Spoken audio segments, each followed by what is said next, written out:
İnşaatda plan necə oxunur? Bu videoda sizə tikintidə ən vacib bacarıqlardan birini, plan oxumağı, addım-addım, tam sadə dildə izah edəcəm. Bu mətni diqqətlə dinləsəniz, istənilən layihə planına baxanda nəyin nə olduğunu dərhal anlayacaqsınız. İnşaat planı nədir? Plan bir binanın yuxarıdan görünüşüdür. Sanki binanın tavanını kəsirik və içərisinə yuxarıdan baxırıq. Ona görə planda divarlar, qapılar, pəncərələr və otaqların ölçüləri göstərilir. Bu görüntüyə plan ya da floor plan deyilir. Planda əsas elementlər. Birinci, divarlar. Qalın xətlə çəkilmiş divarlar daşıyıcı divarlardır. Nazik xətlə çəkilənlər isə bölücü divarlardır. İkinci, qapılar. Planda qapı yarım dairə ilə göstərilir. Yarım dairənin açıldığı tərəf qapının açılma istiqamətidir. Üçüncü, pəncərələr. Pəncərələr divarın üzərində boşluq kimi göstərilir və altında ölçülər yazılır. Məsələn, 120 vur 150. Ölçülərin oxunması. Tikinti planlarında bütün ölçülər millimetrlə verilir. Məsələn, 3500 bərabərdir 3,5 metr. 12000 bərabərdir 12 metr.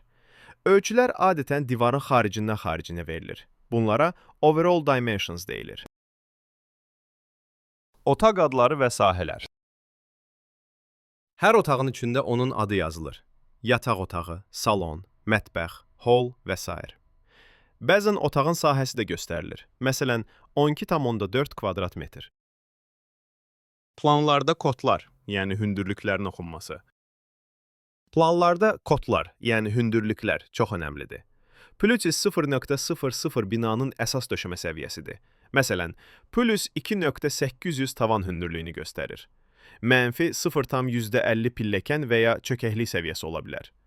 Kodları bilmək döşəmələrin bir-birinə nisbətini anlamağa kömək edir. Kəsiklə planın əlaqəsi. Planda bəzən AA, BB kimi xətlər görəcəksiniz. Bu, kəsik xəttidir. Yəni, layihəni hardan kəsib yan görünüşdə göstərdiklərini bildirir. Planı tam başa düşmək üçün həm plan, həm də kəsik bir yerdə oxunur. Real plan üzərində qısa izah.